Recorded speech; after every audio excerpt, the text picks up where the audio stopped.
Assalamualaikum warahmatullahi wabarakatuh. Yang saya hormati Bapak Ibu penilai Serdos gelombang 1 tahun 2025. Perkenalkan, saya Aquinaldo Sistanto Putra, dosen tetap pada program studi S1 Manajemen Universitas Siliwangi. Video ini saya susun sebagai pemenuhan persyaratan pengajuan Serdos gelombang 1 tahun 2025 sebagai pernyataan diri dalam unjuk kerja Tridharma Perguruan Tinggi bidang pengajaran atau PDD UKT PT. Pada sesi ini, saya akan menjelaskan deskripsi mata kuliah yang saya ajar, yaitu mata kuliah pengantar ilmu ekonomi mikro. Mata kuliah ini merupakan mata kuliah inti fakultas dengan bobot 2 SKS yang terdiri dari 2 SKS teori. Perkuliahan ini diselenggarakan pada semester 2 dengan metode kelas secara luring. Perkuliahan diselenggarakan dengan pendekatan delivery, interaction, dan assessment, serta melibatkan metode pengajaran partisipatif yang melibatkan mahasiswa dalam membahas setiap materi perkuliahan. Tujuan dari mata kuliah ini adalah memahami dan menjelaskan kaidah-kaidah dasar dalam ekonomi konsumen dan produsen, serta juga menjelaskan berbagai jenis sistem pasar. Proses perkuliahan melibatkan diskusi yang memancing mahasiswa untuk berpartisipasi dan turut aktif dalam membahas materi kuliah. Mahasiswa juga akan mendapatkan evaluasi berupa kuis serta soal-soal tugas, dan juga ujian yang akan diselenggarakan di tengah semester dan akhir semester. Mata kuliah pengantar ilmu ekonomi mikro memiliki capaian pembelajaran sebagai berikut.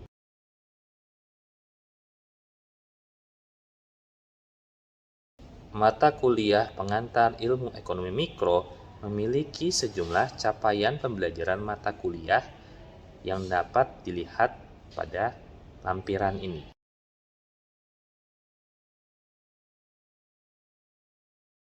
Adapun pokok bahasan dari mata kuliah pengantar ilmu ekonomi mikro adalah sebagai berikut.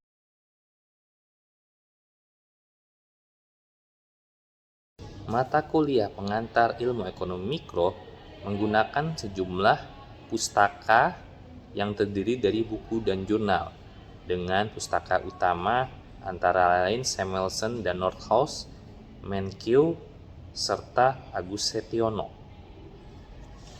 Sedangkan pustaka lainnya dapat dilihat pada lampiran berikut.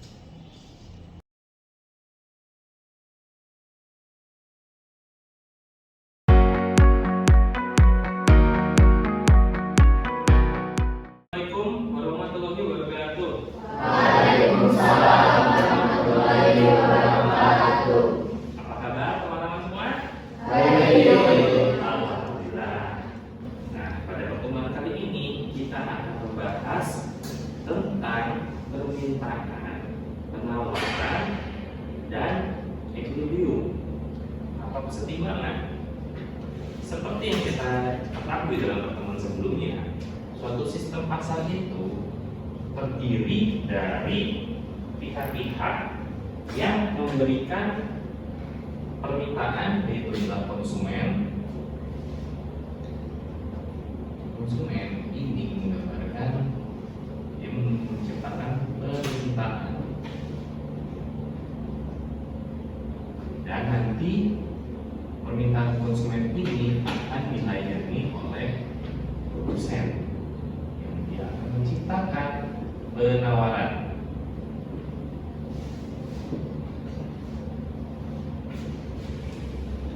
Kalau dalam teorinya, permintaan dan penawaran ini akan dibuat atau diletakkan dalam suatu kurva yang berdasarkan pada teori permintaan dan penawaran. permintaan ini dia akan ditentukan, jumlah barangnya itu akan ditentukan oleh sejumlah faktor. Yang pertama adalah jadi harga barangnya itu sendiri, atau kemudian nanti kalau dalam bentuk kurvanya ini misalnya adalah price-nya dan ini adalah quantity-nya, maka harga barang ini akan berkorelasi negatif dengan jumlah barang yang diminta. Sehingga misalnya di sini jumlah barangnya ini katakanlah tadinya di sini, maka ketika harganya naik, maka demand-nya ini atau jumlah barang yang dimintanya ini akan menurun. Karena secara logika konsumen akan mencari barang yang harganya paling murah. Misalnya kalian nih dikasih barang gratis, mau nggak? Oke, artinya apa kalau barang gratis itu?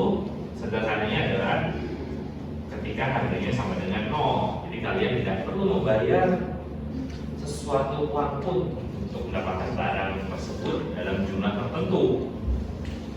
Konsumen ketika kemudian akhirnya menghadapi harga barang yang akhirnya semakin meningkat, dia tentu akan pikir-pikir lagi, sehingga dia akhirnya mulai mengurangi alokasi belanja. Artinya apa? Dia mengurangi demand yang diminta. Katakanlah ketika misalnya gratis dia beli barang, misalnya katakanlah ayam geprek itu dikasih 10 gratis dia mau, ketika dia harus bayar misalnya katakanlah 10.000, ya konsumen tersebut akan berpikir kalau misalnya 10.000 masih nggak terlalu mahal, ya belinya mungkin cuma ya 7 porsi lah, dan seterusnya. Juga kemudian ketika harganya terlalu mahal di sini, maka tidak ada permintaan sama sekali atau demand-nya nol.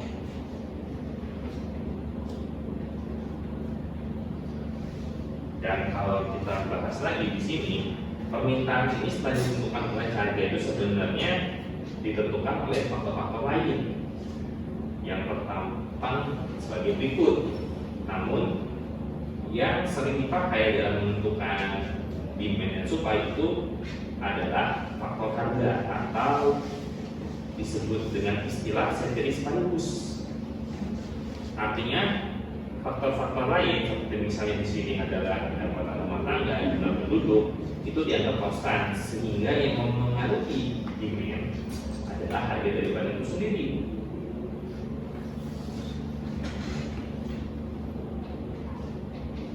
Sehingga di sini kemudian, tapi selain harga barang itu sendiri, harga barang lain juga bisa mempengaruhi permintaan dari suatu barang. Sehingga di sini kalau misalnya barangnya substitusi itu, misalnya yang barang lainnya adalah substitusi, maka ketika satu barang A misalnya itu katakanlah demand-nya turun, maka barang substitusinya demand-nya bisa naik. Tapi kalau misalnya barangnya adalah barang pelengkap atau komplementer, katakanlah misalnya demand barang itu turun, maka demand barang komplementernya juga itu turun.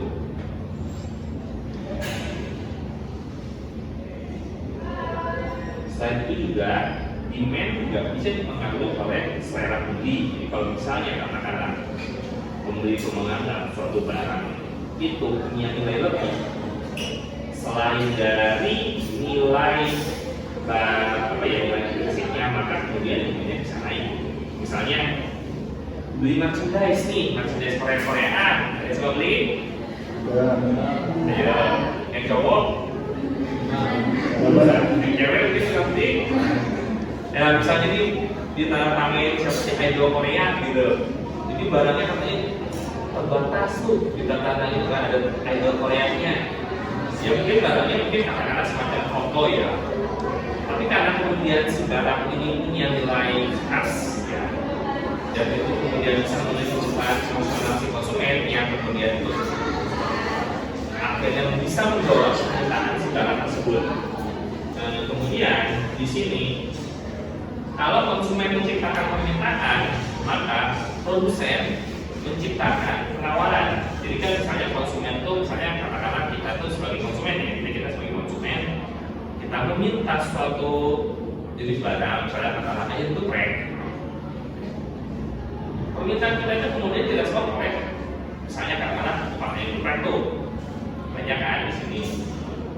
Mereka akan membuat ayam geprek, sehingga kemudian nanti ayam geprek yang mereka ciptakan itu akan ditawarkan kepada konsumen.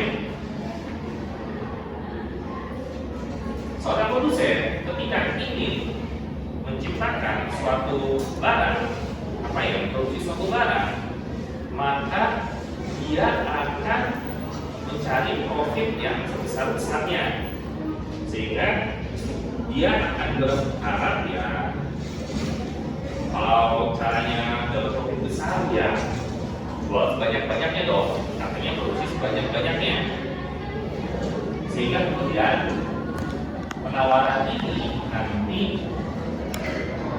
akan bersifat berkorelasi positif dengan harga. Karena produsen kan tentu ketika misalnya harganya 0, produsen tentu tidak mau rugi, dia akan memilih untuk tidak memproduksi sama sekali ya, sehingga katakanlah kuantitinya 0. Lalu kemudian ketika harganya naik, maka produsen ini akan menaikkan jumlah produksi, sehingga kemudian berimbas pada suplai barang yang akan semakin meningkat. Ya. Nah, akhirnya kemudian semakin tinggi harganya, maka suplai juga semakin meningkat. Jadi nanti bentuk kurvanya akan seperti ini. Nah, ini suplainya.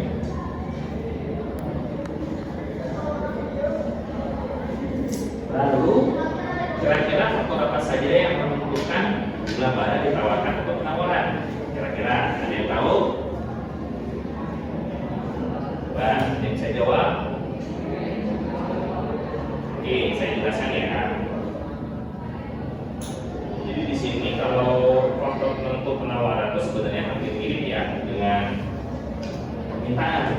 Jadi yang pasti yang pertama tadi dijelaskan adalah harga barang itu sendiri. Kalau pakai asumsi sejenis sekaligus ya, jadi diasumsikan misalnya nih faktor-faktor lain apa misalnya kalau untuk supply itu adalah harga faktor produksi. Misalnya kalau ayam geprek itu dia produksinya 10 ayam ya, lalu kemudian ternyata harga ayamnya naik tuh, sehingga kemudian dia produksinya naik, sehingga kemudian salah satu strategi yang dilakukan adalah mengurangi produksi yang ayam geprek, sehingga suplai barang itu juga akan turun. Itu misalnya. Atau kemudian juga suplai itu jadi dipengaruhi oleh perkembangan teknologi. Katakanlah kemudian produsen ayam geprek ini dia membeli semacam penggorengan yang dia bisa menggoreng ayam dalam waktu lebih cepat, karena saya katakanlah pakai teknologi pemanasannya bisa memanaskan minyak lebih cepat, sehingga katakanlah dalam satu siklus produksi, katakanlah dalam 1 jam lah, dia biasanya bisa menggoreng katakanlah 3 kilo ayam. Dengan menggoreng yang terbaru itu dia bisa menghasilkan 5 kilo ayam, sehingga kemudian nanti barang yang disuplainya akan meningkat.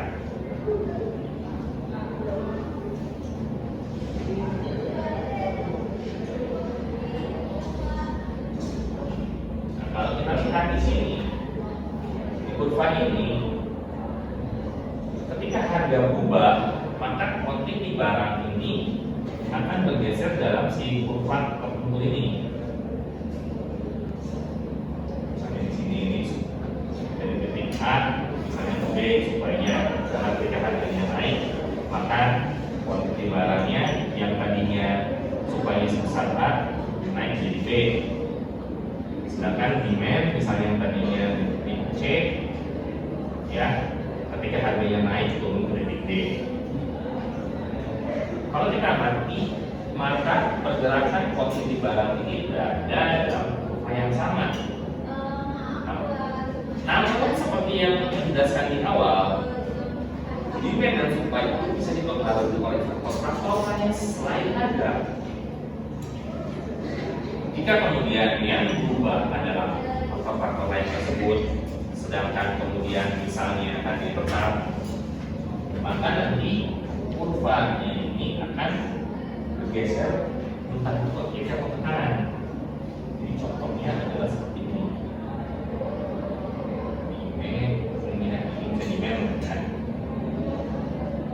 Sekarang katakanlah kemudian faktor lain ini misalnya bisa kemudian menciptakan peningkatan demand, maka kurvanya akan bergeser ke kanan.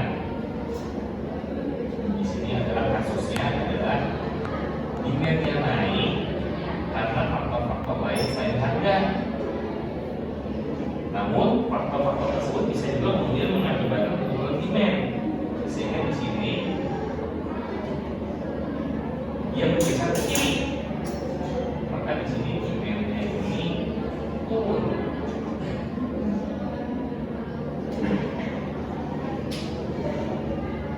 Supply juga memiliki perilaku yang sama ketika faktor-faktor lain selain harga itu berubah supaya alami seperti ini. Ketika kemudian misalnya katakanlah teknologinya berubah untuk meningkatkan produksi, maka supply ini akan bisa berjalan. Sedangkan ketika kemudian faktor-faktor lain ini mengakibatkan penurunan potensi produksinya, maka supply-nya bisa ke kiri.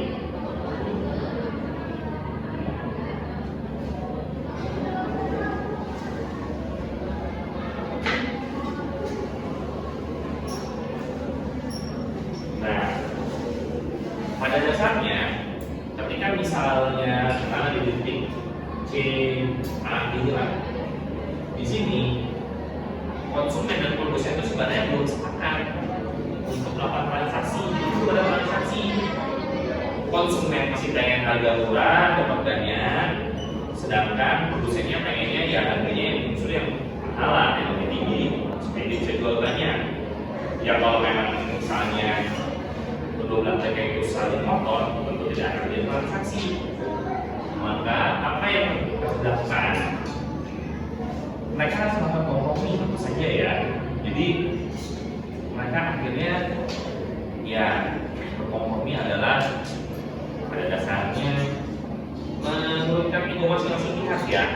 Seperti dalam kehidupan ya, keselarasan itu atau kompromi itu akan menghasilkan titik temu, dan situasi itu terjadi dalam pasar. Dia dalam konsumen katakanlah dia berkompromi, dia akhirnya menaikkan kesediaan dia untuk bayar harga barang, dan produsen juga berkompromi untuk menurunkan harga jualnya sehingga dia katakanlah bersedia menurunkan harga jual yang pasnya jadi yang diharapkan. Maka titik kompromi ini akan bertemu pada titik equilibrium atau keseimbangan.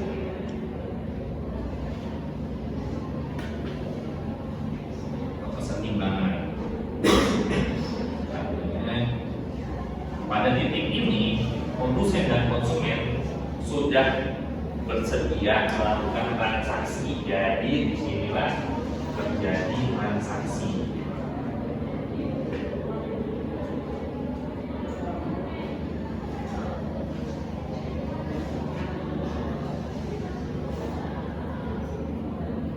Persamaan permintaan dan penawaran ini yang dinyatakan Dufati sebenarnya memiliki bentuk matematis.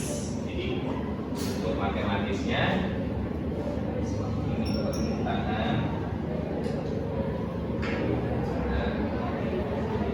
penawaran.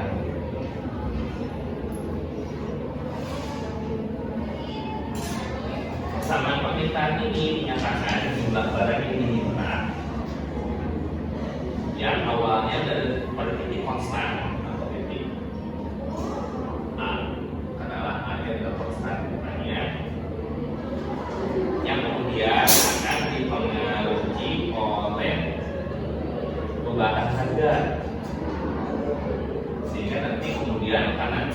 misalkan persamaan permintaan ini kenaikan harga akan menurunkan jumlah barang yang diminta, maka di sini persamaannya memiliki pengurangan ya. Jadi yang awalnya konstan A, kemudian dia akan berkurang sebesar BP, atau P ini adalah harganya, sedangkan D itu adalah nilai stok pemiringannya lah, kurva. Si nilai stok pemiringan kurvanya itu yang menyatakan tingkat perubahan dari apa sih? Tingkat perubahan dari turunan dari jumlah barang yang diminta. Sedangkan persamaan penawaran ini memiliki bentuk yang sebenarnya sama, hanya karena penawaran ini dia memiliki hubungan positif dengan harga, artinya jika harga itu naik maka jumlah barang yang ditawarkan itu akan meningkat, maka di sini masalahnya yang positif.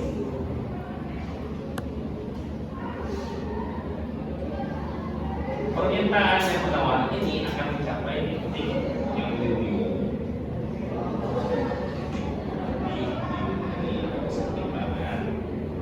ketika dengan perempuan ide sama dengan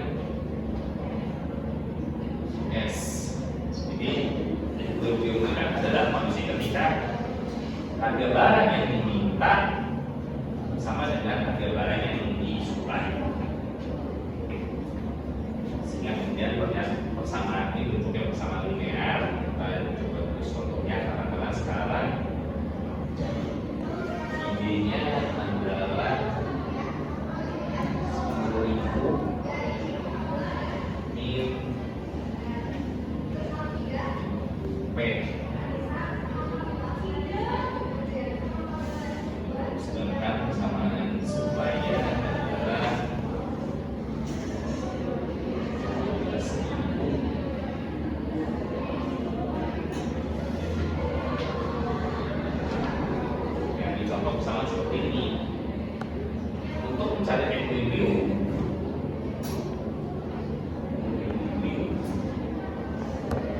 kita perlu menyamakan dulu ID sama dengan IS ya. Artinya ID sama dengan IS ini, ID kita dari persamaan permintaan, sedangkan IS sudah kita dari persamaan penawaran. Maka kita bisa menukarkan ini luas kiri jadi sini P, ini bulan.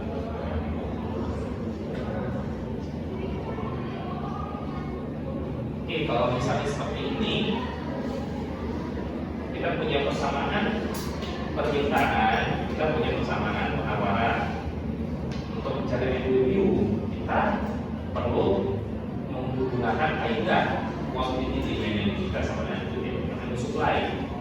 Maka ID ini kita jadikan persamaan permintaan dan IS nya kita jadikan persamaan penawaran. Makanya kita bisa menemukan luas ini dengan ini dengan 50 P yang di ini ditambah, ada di dalam sudah ditambah, maka kita bisa menghitung yang luas ini berapa nih hasilnya? Ini berapa itu? Ini berapa nih? Ukuran ini berapa? Berapa? 5.000 ya. Oke, yang kanan berapa nih? 100 P. Maka kita bisa menghitung ini bagikan tinggal dibagi nih PE-nya ya. Jadi PE-nya adalah ini dibagi di berapa nih? Ya 5.000 dibagi 100 berapa tuh? 50 ya. Maka harga equilibriumnya kalau contoh ini harga equilibriumnya kita 50. Maka kita bisa mencari quantity equilibrium. Caranya adalah kita perlu periksa dengan memasukkan harga ekuilibrium di persamaan permintaan maupun penawaran. Misalnya, permintaan 20.000 kurang 50 kali berapa nih? Makanya hasilnya berapa? Ini berapa hasil perkalian itu? 2.500. Maka hasilnya berapa nih? Berapa? Oke, 2.500 ya. Lalu kalau kita masukkan ke persamaan penawaran di sini 15.000 tambah ini kita kalikan juga. Ini berapa nih hasilnya ya? Hasil perkalian 2.500. Ini berapa? Oke, 2.500. Jadi sudah sama nih kuantiti barang yang diminta dengan kuantiti barang yang ditawarkan. Maka titik ekuilibriumnya atau titik kesepakatannya adalah pada harga 50, maka terjadi transaksi sebesar 500. Oke.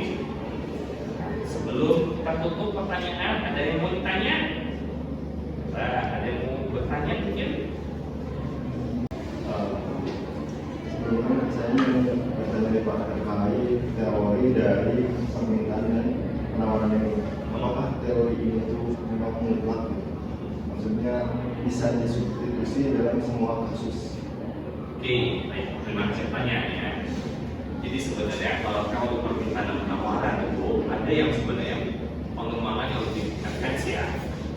Dan itu memang ini kan dari teori ini saja kita sudah membahas bahwa ternyata penilaian untuk permintaan penawaran tidak hanya sekedar harganya aja, tapi ada juga faktor-faktor lain yang dimasukkan. Baik kalau misalnya nanti untuk di pembahasan yang lebih advance mereka masukkan lebih banyak faktor gitu. Jadi nanti bentuk materialnya ya tidak linear seperti ini, tapi bisa jadi 3 sumbu grafik itu jadi 3 sumbu seperti ini, dan persamaannya juga lebih lebih kompleks gitu. Jadi yang sebenarnya ditampilkannya adalah model sederhana, model besar. Karena kalau misalnya kita katakan sebagai konsumen ataupun produsen itu sebenarnya kalau menjadi produsen dan kalian nanti punya usaha atau kalian punya bekerja itu setidaknya kalian bisa tahu lah mekanisme dasar dari permintaan penawaran itu. Nah hanya memang kalau kalian misalnya tertarik dalam misalnya tentang permintaan penawaran ini lebih lanjut itu kalian bisa nanti mendalami di S2 untuk ilmu ekonomi gitu. Oke, terima kasih pertanyaannya ya. Nah, jadi review dari materi hari ini adalah permintaan dan penawaran itu merupakan unsur penting yang untuk ekonomi. Maka suatu aktivitas ekonomi tanpa permintaan dan penawaran itu tidak akan terjadi. Dan permintaan dan penawaran itu adalah hasil dari kompromi yang kemudian akan menciptakan kesepakatan. Nah, untuk tugas nanti kalian akan diberikan soal ini ya. Nanti kalian kerjakan di kertas apapun, dan kemudian nanti kalian dikumpulkan ke pertemuan selanjutnya. Untuk info-info detail mengenai pengerjaan tugas akan saya share di PAG, dan tugas tersebut soalnya beserta materi kuliah hari ini bisa kalian akses di Google Meet. Oke, demikian kuliah hari